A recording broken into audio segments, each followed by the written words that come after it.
Assalamualaikum warahmatullahi wabarakatuh.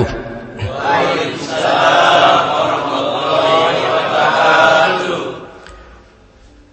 Alhamdulillahi rabbil alamin. Wassalatu wassalamu ala ashrafil anbiya'i wal mursalin Sayyidina wa maulana Muhammadin wa ala alihi wa ashabihil mujahidin at-tahirin, amma ba'du. Saudara hadirin kaum muslimin rahimakumullah.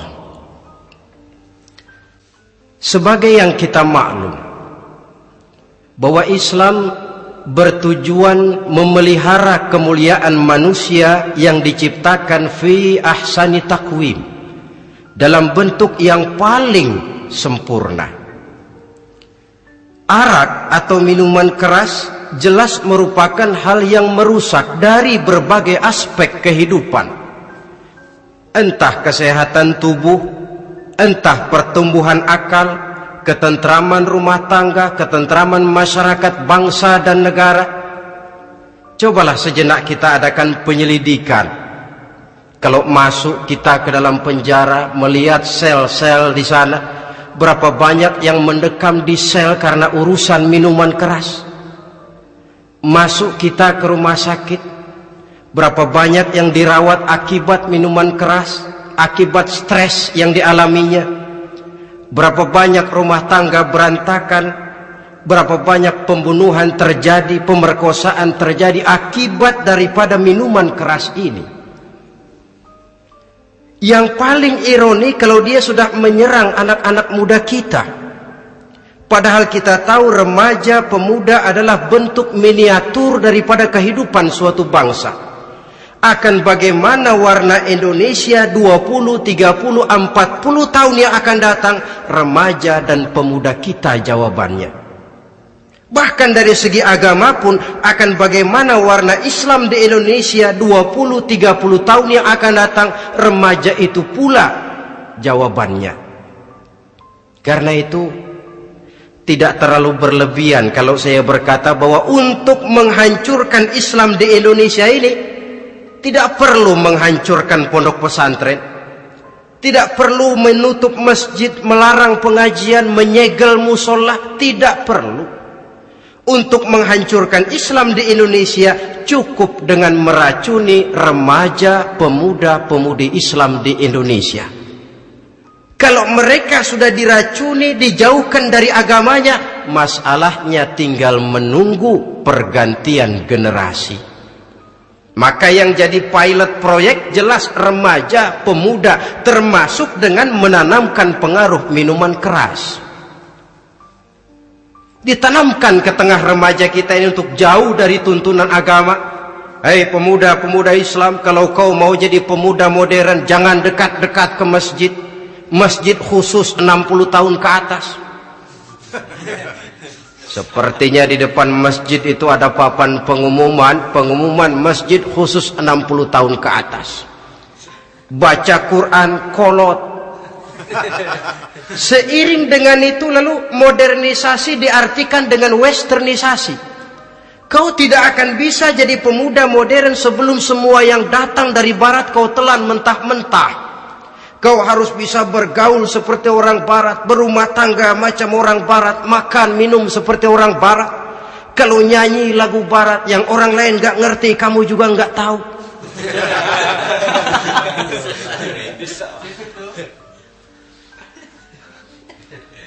Anutlah itu free love, yang pada gilirannya akan mengarah kepada free sex alias samenleven.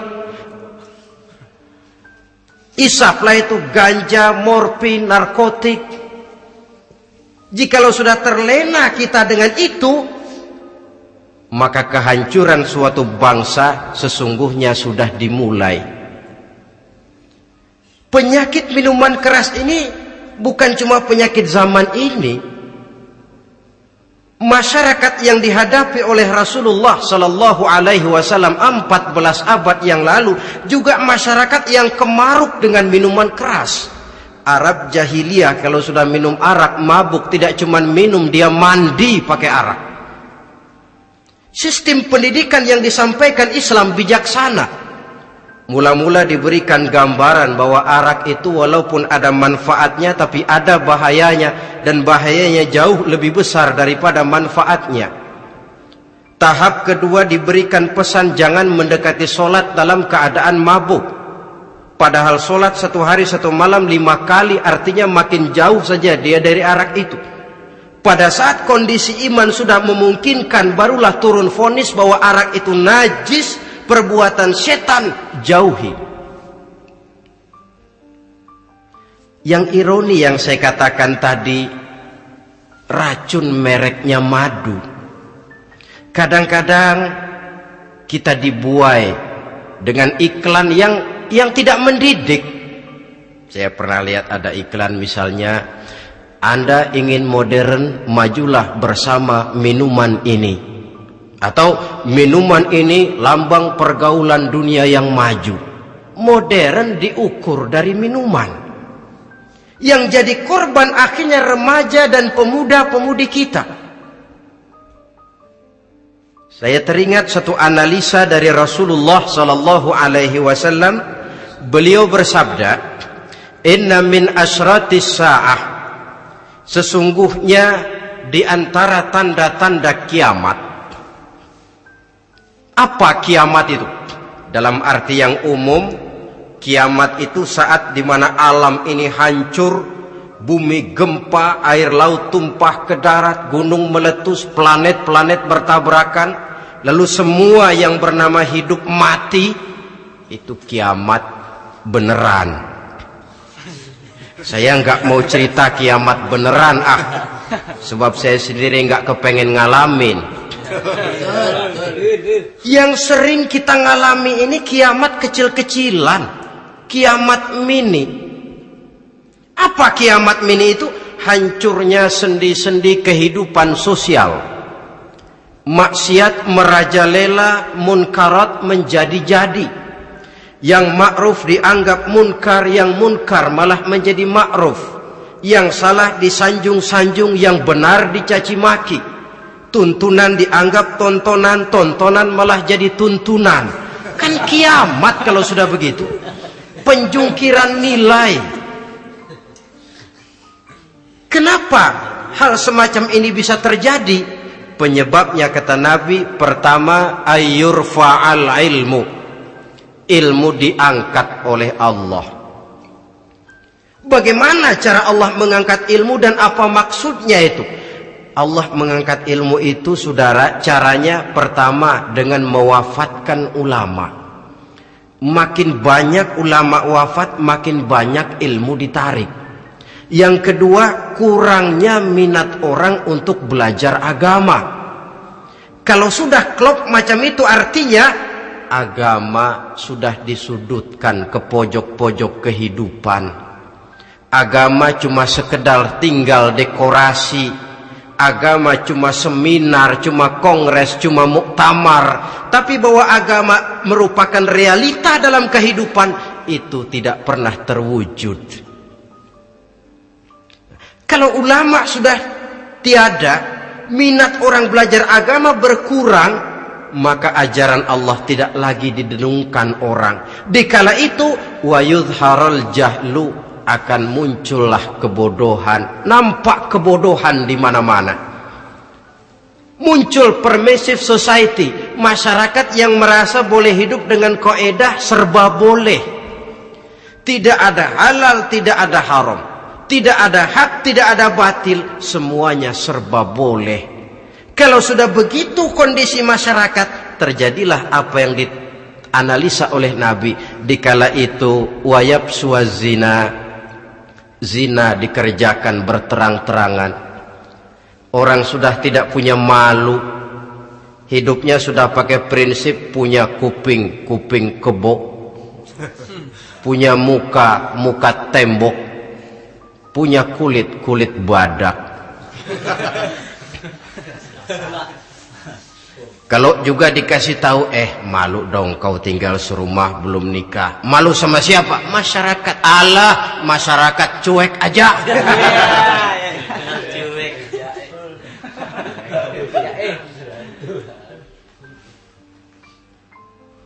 Bukankah realita kalau kita ikuti surat-surat kabar, berapa banyak sudah gadis-gadis bergelimpangan jadi korban, berapa banyak bayi-bayi yang lahir ke alam ini tanpa harus tahu kemana dia mesti manggil bapak, yang akhirnya mengalami ketrakisan, dimasukkan ke dalam kantong plastik, dibuang ke tempat sampah.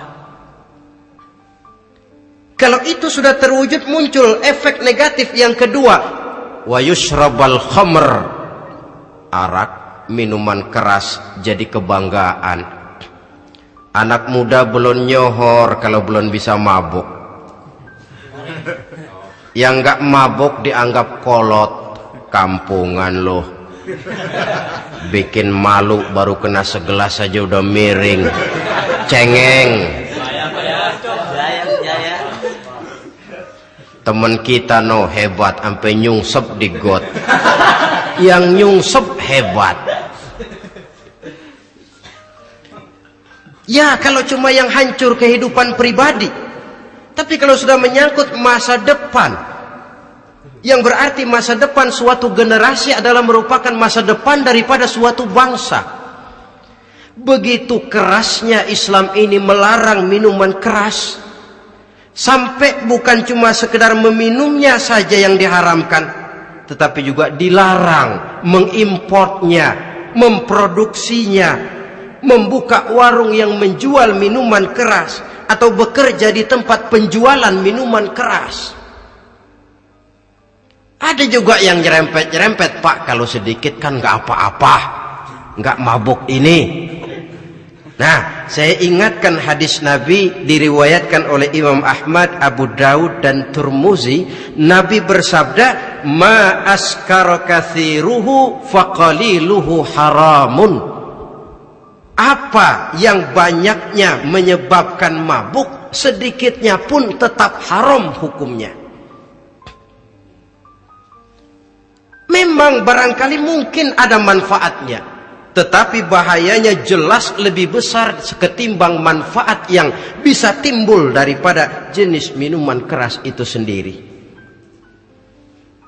Dalam hadis lain Nabi pesankan, "Man kana yu'minu billahi wal yawmil akhir fala yaq'udu ala ma'idatin taduru 'alaiha al-khamru." Siapa yang beriman kepada Allah dan beriman kepada hari akhirat, jangan dia duduk di dalam satu pertemuan yang di dalam pertemuan itu diedarkan minuman keras. Masuk ke dalam lingkungan macam itu saja tidak diperkenankan. Kenapa? Asyariku fi syarri syarrun. Bersekutu dengan kejahatan, jahat juga hukumnya. Semalam kamu mabuk ya? Enggak, temen, saya cuma ngebeliin aja kok. Apalagi ngebeliin.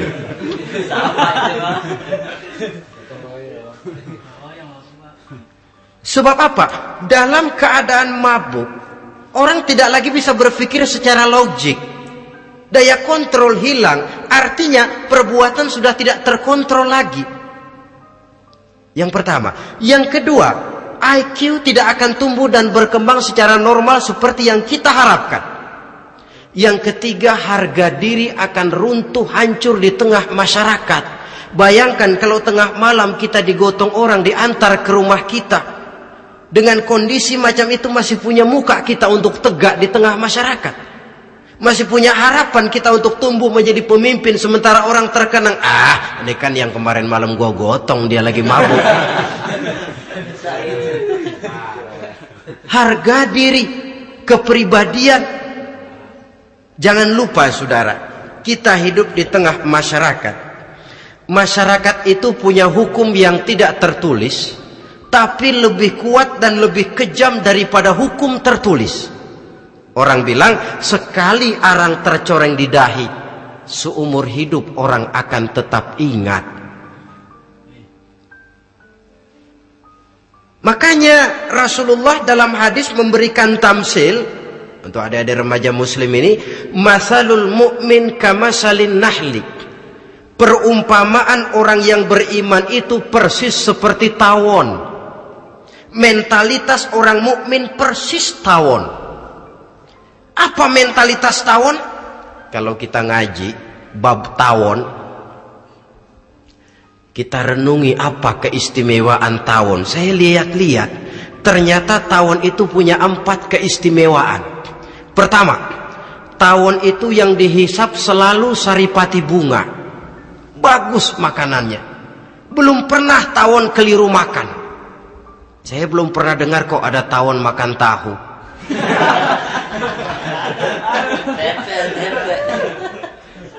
Yang dimakan selalu saripati bunga. Artinya apa?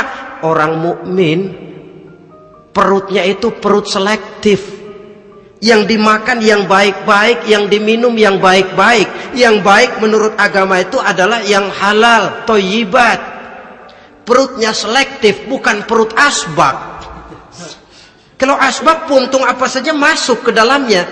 Tapi mukmin perutnya ini selektif. Daging kambing masuk, tahu masuk, kangkung masuk, kodok minggir, air kelapa minum, kopi minum. Tapi kalau sudah berbau minuman keras minggir. Sebab apa? Makanan dan minuman yang kita masukkan ke dalam perut besar ini akan digiling dalam perut besar, akan melahirkan energi, menggerakkan sel-sel pembuluh saraf. Kalau makanan dan minuman itu terdiri dari yang haram, energi yang ditimbulkan olehnya energi yang haram, mempengaruhi sel-sel pembuluh saraf. Orang akan cenderung berpikir yang haram kalau terlalu sering memakan makanan haram. Kalau sudah berpikir kepada yang haram, perbuatan pun akan mengarah kepada yang haram juga. Contoh kecil aja dah. Ada nggak maling mikirin majelis taklim? Karena yang dimakan lebih banyak yang haram, yang dipikir paling-paling nanti malam rumah siapa lagi nih ya? Sudah mengarah ke sana.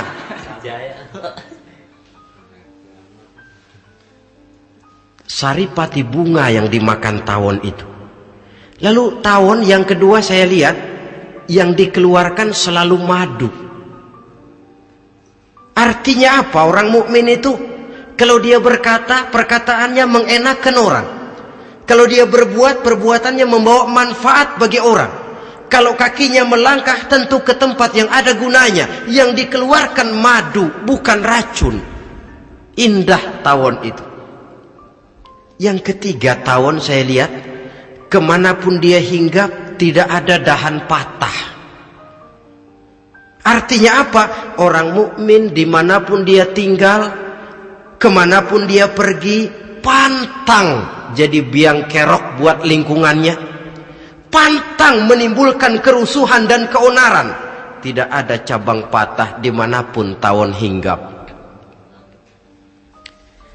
Tapi juga yang keempat, saya lihat-lihat tawon itu jangan coba-coba diusik. Satu kali dia diusik, kemana orang lari? Nyilem masih ditungguin. Tawon. Tapi kalau nggak diusik, nggak ada tawon usil ke pasar nyariin orang. Ketika dia diusik, inilah saatnya saya harus mempertahankan kehormatan diri saya. Dia pun bangkit. Artinya apa? Orang mukmin tidak boleh nyari-nyari musuh. Tapi ketemu musuh tidak boleh lari. Musuh jangan dicari, bertemu pun jangan lari. Mentalitas orang mukmin seperti tawon. Yang dimakan baik, yang dikeluarkan baik. Kemana dia tinggal tidak menimbulkan keonaran buat masyarakat, tapi juga sanggup menjaga dan mempertahankan kehormatan dirinya. Kalau konteksnya dengan masalah yang sedang kita bicarakan, minuman keras, saya katakan tadi kita kadang-kadang salah pilih, tertipu oleh racun yang bermerek madu. Ada minuman empuk nyari yang keras, salah pilih. Ketahuan orang bikin pel buat anjing, manusia yang nelen. Akhirnya miring kayak anjing. Saudara, mari kita renungi An-Nisa ayat 140. Allah Subhanahu wa ta'ala mengingatkan, qad nazzala 'alaikum fil kitabi an idza sami'tum ayati llahi yukfaru biha wa yustahza'u biha fala taq'udu ma'ahum hatta yakhudu fi haditsin ghairi innakum idzam misluhum. Sungguh, kata Allah, telah diturunkan kitab Al-Quran ini kepada kamu, yang apabila kamu dengar ayat-ayat Allah itu diingkari orang, diejek-ejek orang, fala taq'udu ma'ahum, jangan kamu duduk bersama orang-orang semacam itu. Bagaimana mengejek ayat-ayat Allah? Misalnya, tahu kalau minuman keras itu diharamkan, tapi masih minum juga, itu kan mengejek ayat namanya. Duduk di majelis semacam itu dilarang oleh Quran. Kenapa? Innakum izam misluhum. Kalau kamu juga duduk di majelis semacam itu, kau dan mereka sama saja, kata Quran. Sama saja. Tahu kalau minuman yang memabukkan itu diharamkan agama, tapi diminumnya juga mengejek ayat Allah. Duduk di tengah kelompok mereka berarti ikut mengejek ayat Allah. Dekat saja pun jangan, entahlah lagi sampai meminumnya. Maaf, bukankah Allah menurunkan Al-Quran kepada manusia, kata Imam Al-Ghazali, persis, maaflah, seperti gubernur berkirim surat kepada Pak Lurah. Dalam suratnya Pak Gubernur bilang, Pak Lurah, tolong carikan tanah di daerah Kebayoran untuk sekolah 6.000 meter. Pak Lurah dapat surat dari Pak Gubernur, bangga bukan main. Itu surat sore, pagi, siang, malam dibaca. Ditaruh di tempat yang tinggi. Diberikan minyak wangi, mau diambil dicium dulu. Dibawa dengan penuh hormat dan hati-hati. Tapi tanah yang dipesan Pak Gubernur tidak dicari-cariin. Penghargaan macam apa ini? Nanti gubernur cek, Pak Lurah, siap Pak? Sudah terima surat saya? Sudah Pak, sudah. Bagus. Lalu bagaimana? Aduh Pak, surat Bapak sore, pagi, siang, malam saya baca. Bagus. Apalagi Lurah? Surat Bapak saya taruh di tempat yang tinggi Pak. Saya pakaiin minyak wangi. Mau saya ambil, saya cium dulu. Saya bawa dengan penuh hormat dan hati-hati. Bagus Lurah, kau memang hormat sama atasan. Cuman Lurah, tanahnya udah dicariin belum? Nah, yang itu belum tuh Pak. Belum. Kata gubernur, bagus Lurah, besok berhenti lo ya.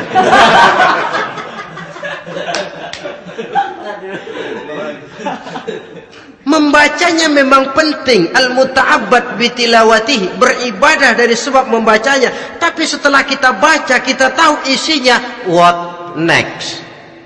Mau apa kita dengan isinya itu? Jangan yang kita baca kita injak-injak. Itulah ironinya. Bagaimana Quran itu mau membawa keberkahan dalam hidup ini, kalau yang kita baca sering kita injak-injak. Dalam kehidupan kita baca ayat, wa ahallallahu al-bai'a wa harramar riba. Allah halalkan jual beli, Allah haramkan riba, tapi renten ditelan terus.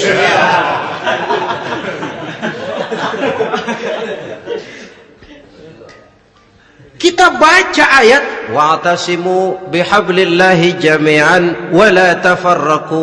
Berpegang teguhlah kamu kepada tali Allah, jangan bercerai-berai. Tapi sesama muslim pelotot-pelototan jalan terus.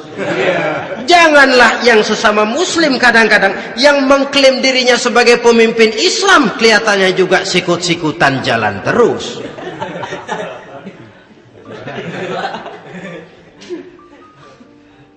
Sehingga tidak heran kalau orang bilang di bawah ngamalin ayat kursi sudah sampai di atas ayat hilang, tinggal kursi saja yang diamalin.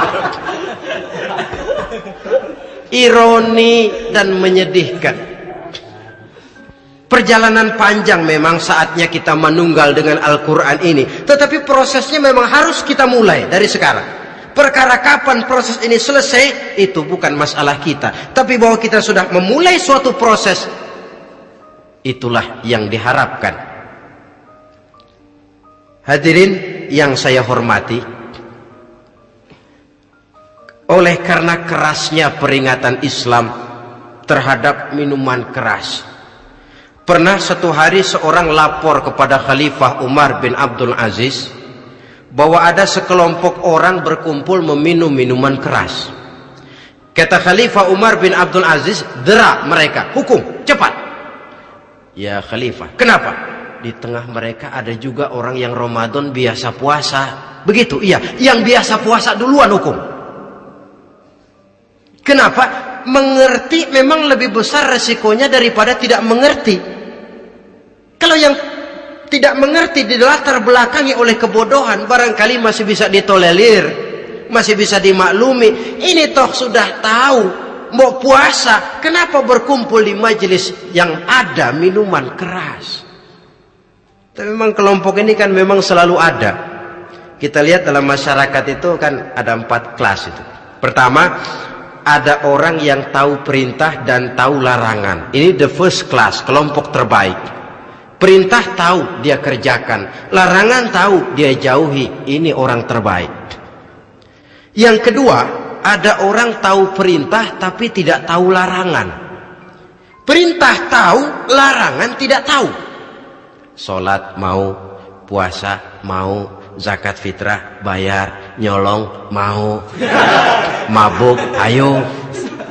Perintah tahu tapi larangan tidak tahu, akhirnya semua dikerjain. Barangkali yang rada bingung malaikat bagaimana nyatatnya ini, kotor absen. Gelas yang ada di hadapan saya ini, kalau semua diisi air putih macam ini, kan jelas bisa diminum orang. Kalau semua diisi bensin, jelas bisa diminum motor. Tapi kalau separuh diisi air putih, separuh diisi bensin, kacau. Kalau gelas yang ada di hadapan saya ini sepenuhnya diisi air putih, jelas bisa diminum orang. Kalau sepenuhnya diisi bensin, juga jelas bisa diminum motor. Yang repot kalau separuh diisi air putih, separuh diisi bensin. Kacau statusnya. Orang minum mabuk, motor minum pun mogok. Dijual juga tidak laku barang campuran. Inilah makna pernyataan Allah, wala talbisul haqqa bil batil. Jangan kamu campur adukan antara yang hak dan yang batil. Perintah dikerjakan, larangan pun dikerjakan juga. Kelompok ketiga, ada pula manusia yang tahu larangan tapi tidak tahu perintah. Larangan tahu tapi perintah tidak tahu. Jahat sama tetangga tidak, mencuri tidak, mabuk tidak, zina tidak, sholat tidak, puasa tidak, polos, semua serba tidak. Dan yang terakhir, kelompok keempat, perintah tidak tahu, larangan pun tidak tahu. Ini masuk kelompok makhluk gratis. Misalnya kambing, ayam, kerbau, itu kan makhluk-makhluk yang memang perintah tidak tahu, pun larangan juga tidak tahu.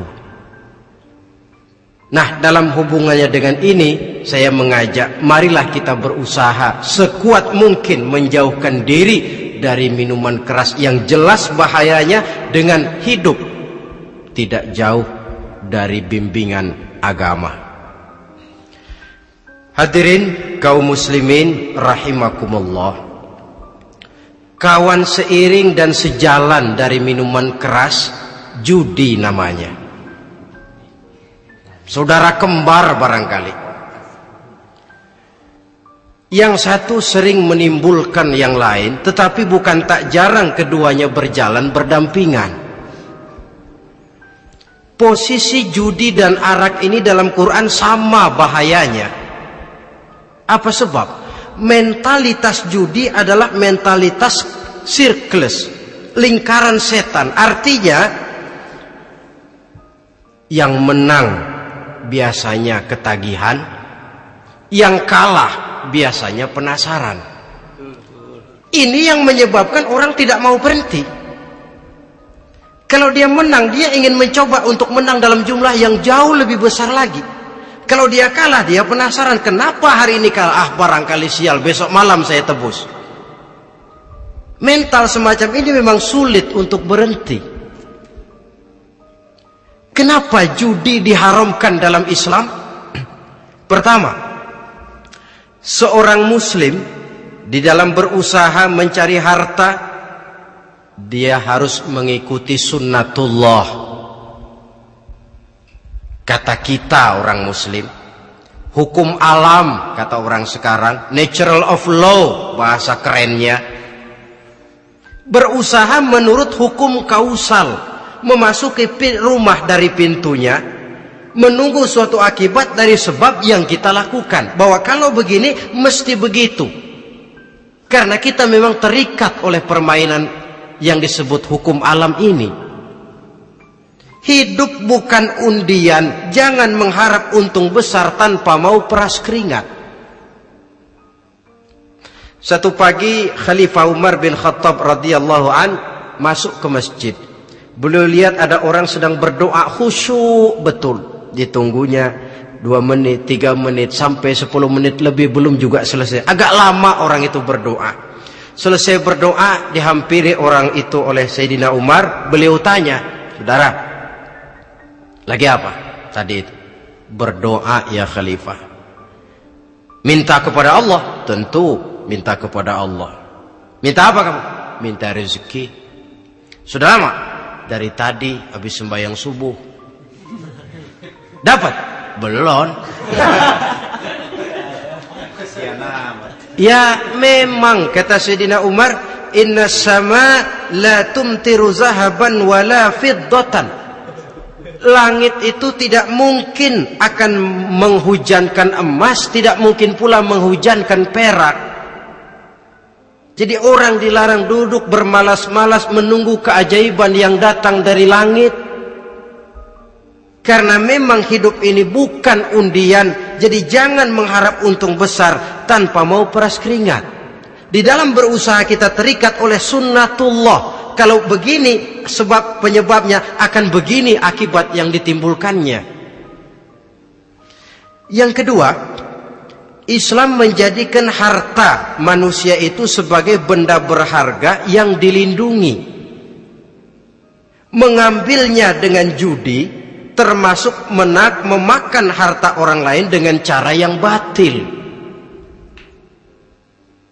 Yang ketiga, judi itu sendiri dapat menimbulkan permusuhan dan pertentangan antara para pemain itu sendiri.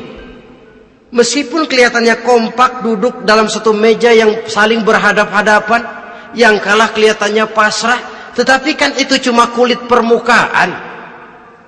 Batinnya bagaimanapun juga yang kalah itu tetap mendendam.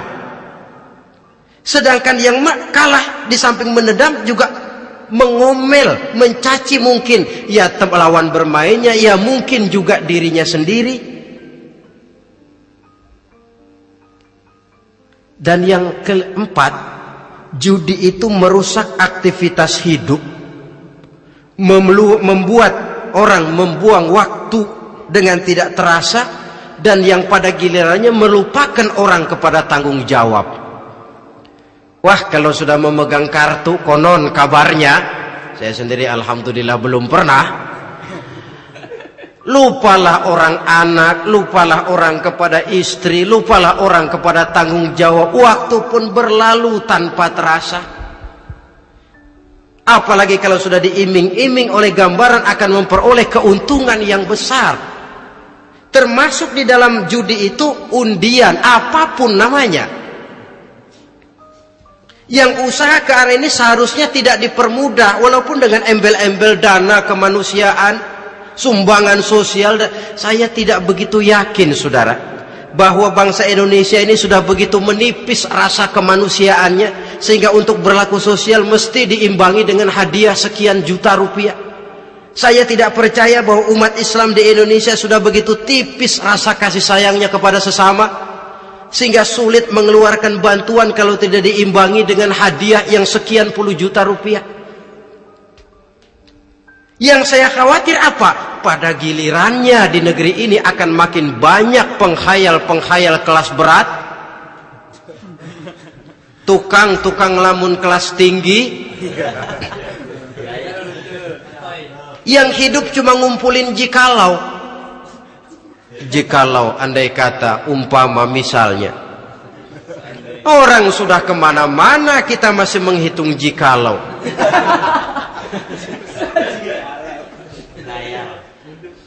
Orang boleh saja mengharap burung terbang tinggi, tapi punai di tangan jangan dulu dilepas. Artinya idealisme silahkan terbang setinggi langit, tapi kaki harus tetap berpijak di alam realita. Bahwa memang lebih baik makan singkong dalam kenyataan daripada makan roti tapi ngimpi.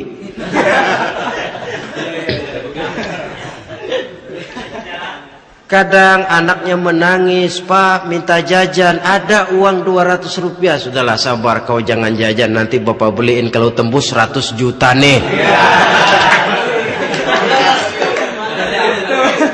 Akhirnya yang 100 juta tidak, anak pun kelaparan. Bukankah akan jadi masalah bagi semuanya? Belum lagi rasa sayang kepada harta yang sudah dia miliki, entah itu tanah, rumah, kendaraan. Kalau sudah kadangkala di meja judi, hilang rasa sayang kepada benda itu. Ada rumah-rumahnya dilelang, ada kendaraan-kendaraan jadi taruhan, ada jam tangan pun copot tanpa terasa. Maka berapa banyak rumah tangga berantakan, istri minta cerai, orang jadi nekat merampok, orang jadi nekat mencuri, korupsi kalau dia pejabat. Akibat apa ini? Pengaruh yang namanya judi. Saudara kaum muslimin, ma'asyiral muslimin rahimakumullah.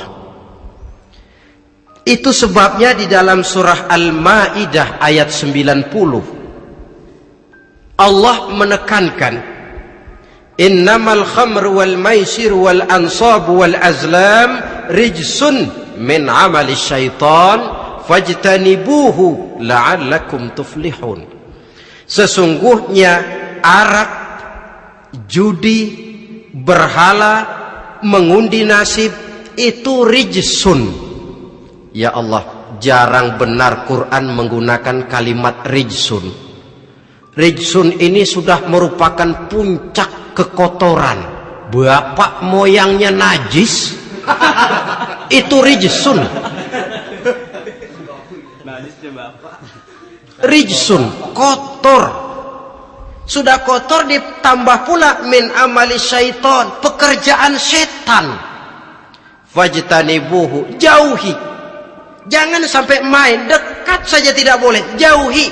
La'allakum tuflihun, jikalau kamu mau menjadi orang-orang yang beruntung. Sejarah tidak pernah mencatat ada orang jadi miliuner karena judi. Sejak David Rockefeller sampai Aristotle Onassis, orang-orang kaya top di dunia, mereka kaya bukan karena judi, tapi karena kemauan peras keringat, banting tulang, mau memulai sesuatu dari kenyataan yang real di depan mata. Sebab apa? Hidup ini memang perjuangan. Janganlah kita ingin hidup dengan satu prestasi, ingin tetap hidup seperti apa adanya sekarang ini saja, toh kita harus berjuang. Apalagi ingin hidup lebih baik, lebih terhormat, lebih mudah. Hidup perjuangan. Perjuangan berarti pengorbanan. Berani hidup artinya berani berjuang. Berani berjuang maksudnya rela berkorban. Takut berkorban, jangan berjuang. Tidak mau berjuang, berhenti hidup. Itu logika. Dan bagaimanapun saya yakin lebih baik berkorban daripada menjadi korban.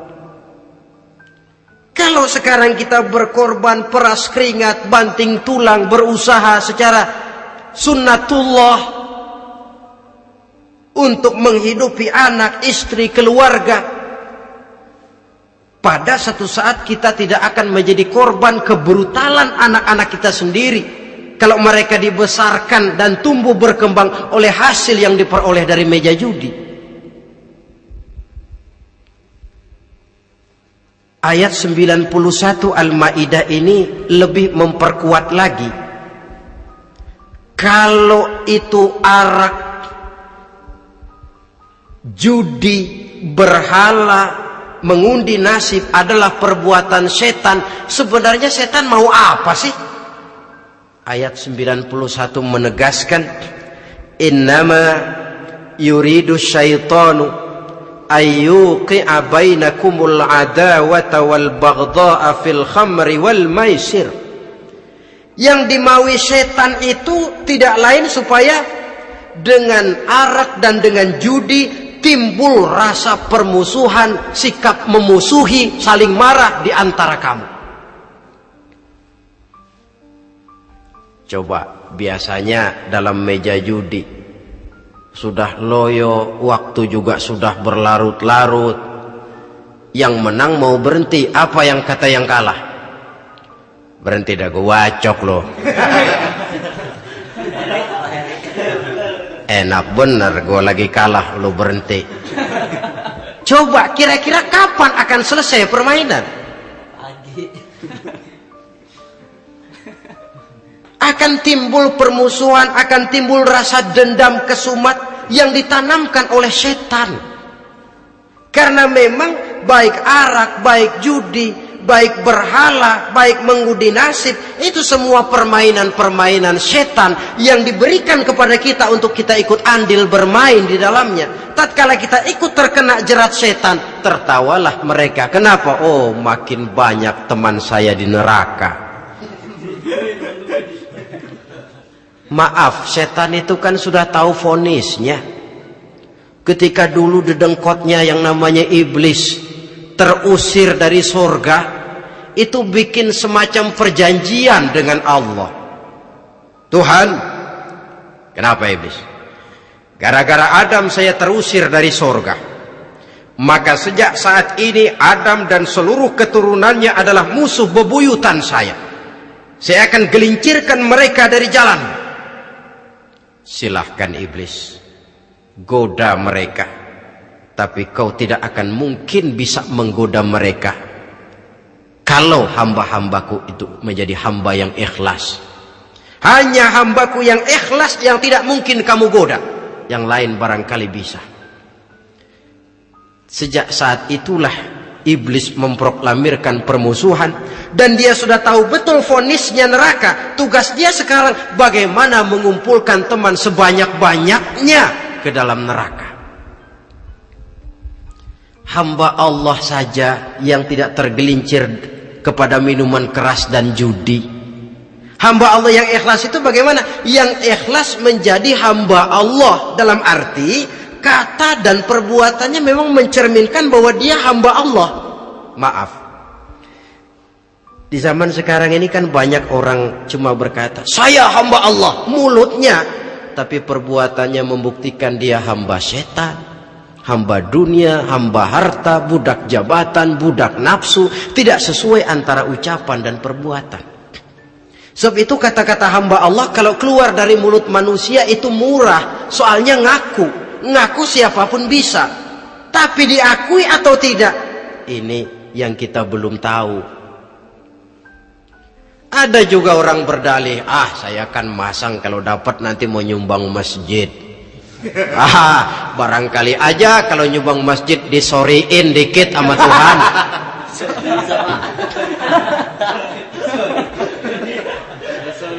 Apa bisa begitu? Saudara, kita tidak mungkin mencuci kain dengan air najis. Innallaha thayyibun, kata Nabi, la yaqbalu illa thayyiba. Allah itu baik dan hanya menerima yang baik.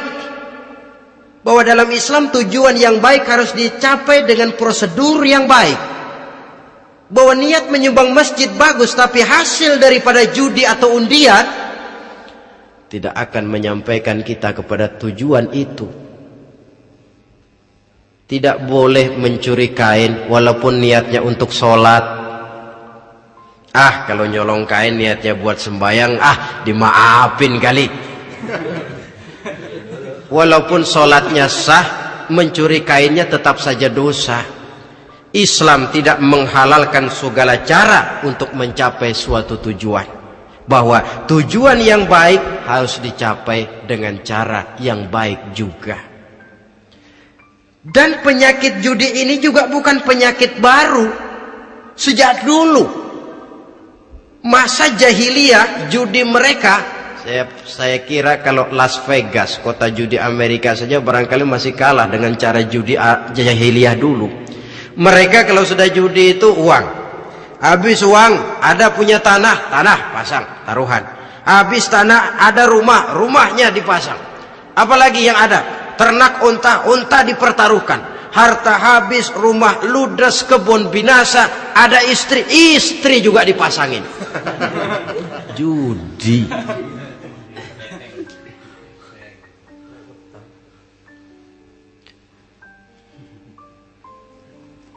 Kita sebagai muslim, oleh Al-Quran dijelaskan orang yang mempunyai dua tujuan hidup. Pertama, tujuan jangka pendek. Yang kedua, tujuan jangka panjang. Tujuan jangka pendek, dunia dan seluruh isinya. Tujuan jangka panjang adalah akhirat dan ridho Allah. Ini yang terpantul dalam doa setiap kita. Rabbana atina fid dunya hasanah wa fil akhirati hasanah. Tercapai tujuan jangka pendek fid dunya hasanah, dan tujuan jangka panjang wa fil akhirati hasanah. Untuk mencapai tujuan jangka pendek, merangkul dunia dan seluruh isinya, apa yang jadi modal utama? Pertama, pendidikan. Makin tinggi jenjang karier pendidikan yang kita tempuh, rasa-rasanya makin mudah menjangkau dunia dan isinya. Yang kedua, pengalaman. Tenaga expert masih tetap diperlukan. Makin banyak pengalaman, makin mudah menjangkau dunia. Yang ketiga, dan ini ada tapi tidak bisa dijadikan pegangan, faktor nasib, faktor kebetulan. Ada tapi tidak bisa dijadikan pegangan mutlak. Pendidikan, pengalaman, ingin menjangkau fid dunya hasanah, ini modal utama. Lalu untuk mencapai fil akhirati hasanah, prestasi ibadah. Bagaimanapun tinggi pangkat dan jabatan kita, bagaimanapun banyak gelar kita sandang, tanpa prestasi ibadah, nol besar kita dalam pandangan Allah. Itu sebabnya kita sholat. Jadi tidak beralasan kalau orang ditanya, kenapa sih kamu nggak sholat? Tetangga saya sholat melarat terus. Memang sholat itu bukan untuk mencari uang kok. Kalau ada orang yang rajin sholat, rezekinya kelihatan lancar, itu cuma sekedar persekot. Uang muka, cashnya tetap di akhirat nanti. Efeknya apa? Karena kita punya tujuan jangka panjang, mengharap ridho Allah di akhirat. Cara kita mencapai tujuan jangka pendek dibatasi oleh pertanyaan, Allah ridho apa enggak? Kita cari uang, tapi pertanyaan pokok, Allah ridho enggak cara ini? Kita mengejar kedudukan, tapi Allah ridho enggak dengan cara ini? Ini yang menyebabkan kita lantas tidak lalu menghalalkan segala cara. Yang penting tujuan tercapai cara apapun halal, PKI.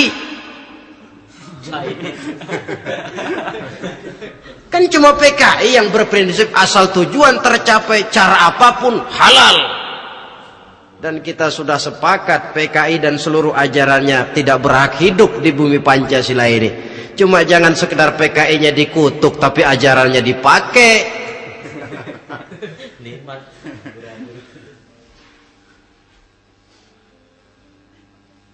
Nah, untuk mencapai dua tujuan ini, Islam mengajarkan sistem keseimbangan.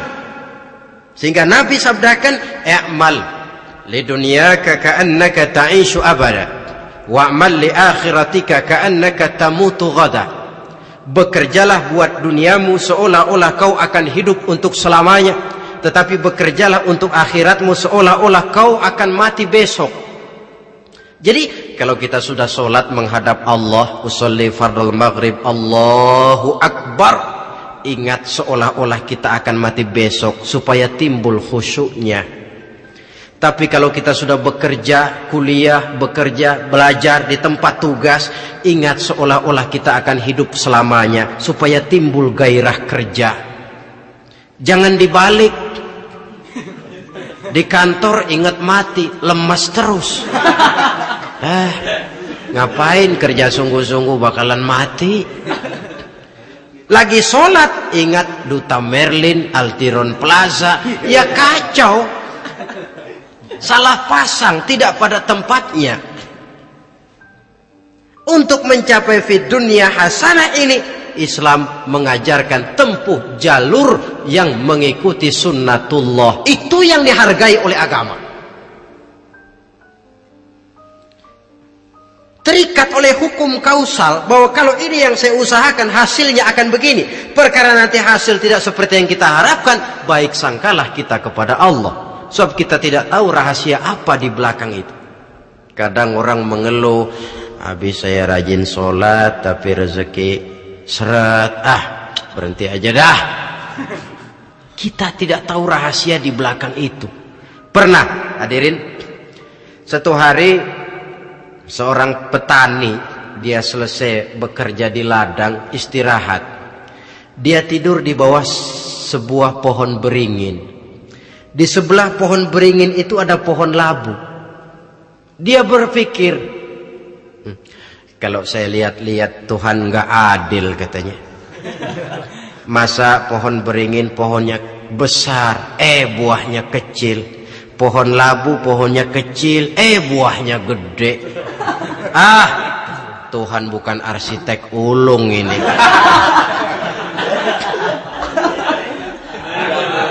Mestinya supaya enak dilihat, beringin yang pohonnya besar buahnya sebesar buah labu. Pohon labu yang pohonnya kecil buahnya kecil saja sebesar buah beringin. Tidak adil Tuhan. Baru dia selesai berpikir Tuhan tidak adil, jatuh sebutir buah beringin tepat menimpa hidungnya. Dia terkejut. Astagfirullahalazim. Kalau begitu saya sadar katanya, Tuhan benar-benar adil. Coba kalau buah beringin segede buah labu, waduh kayak apa muka saya ini.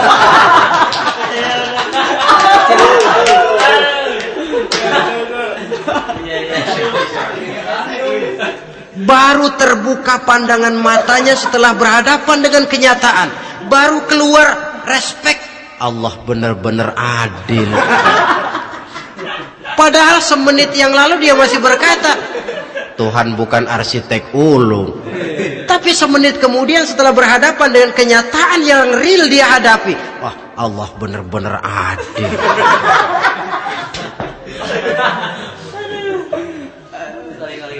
Itulah kehidupan ini.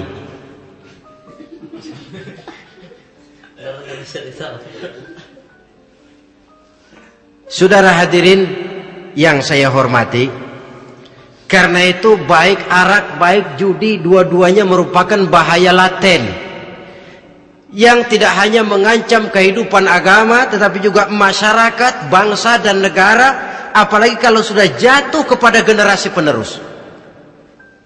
Dan yang bagaimanapun juga saya berpikir sebenarnya remaja, pemuda, pemudi kita cuma korban dari suatu sistem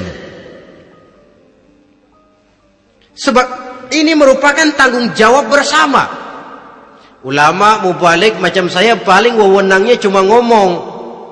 Yang punya SK untuk memberhentikan pabrik minuman keras itu kan Menteri Perindustrian. Tangan-tangan eksekutif. Sehingga kalau Nabi katakan, man ra'a minkum munkaran falyughayyir biyadihi wa illam yastati' fa bilisanih wa illam yastati' fa biqalbi. Apabila salah seorang kamu melihat suatu kemunkaran, termasuk minuman keras dan judi di dalamnya, rubah itu. Dengan cara apa? Kalau kau mampu dengan tangan, artinya power, kekuatan. Kalau dengan tangan tidak mampu, wah ini orang kalau gue pukul gue yang melintir nih. Umpamanya fabilisani, dengan lidah ngomong. Mas, saya senang sampean tinggal di sini, kampung kami tambah warga, tapi tolonglah jangan bawa pengaruh yang tidak baik. Kalau ternyata bicara pun tidak berani, fabiqalbi, cukup dalam hati, sekurang-kurangnya tidak ikut membenci kemungkaran dalam hati, itulah kadar iman yang paling lemah. Ini secara umum. Tapi kalau hadis ini kita mau adakan semacam, katakan description of job, bahasa kerennya, kita adakan pembagian tugas. Siapa yang harus merombak kemungkaran dengan power? Penguasa, pemerintah, sebab dia punya aparat. Siapa yang merombak kemungkaran dengan lidah? Ulama, kiai, mubalik, ngomong. Siapa yang hanya mengubah kemungkaran dalam hati? Kita umumnya rakyat lemah ini, yang mau ngomong nggak berani tapi hati pegel. Nah, kalau sudah ada pembagian tugas semacam itu, insya Allah masing-masing akan berjalan pada relnya, dan pada akhirnya selamatlah kita, bangsa Indonesia, umat Islam pada khususnya, dari bahaya, baik bahaya minuman keras maupun bahaya judi. Menyelamatkan bangsa, dan yang lebih lagi menyelamatkan masa depan kita. Sekianlah saudara pertemuan kita pada saat ini. Mudah-mudahan ada manfaatnya. Terima kasih atas segala perhatian. Mohon maaf atas segala kekurangan. Usikum wa nafsi bitaqwallah. Wassalamualaikum warahmatullahi wabarakatuh.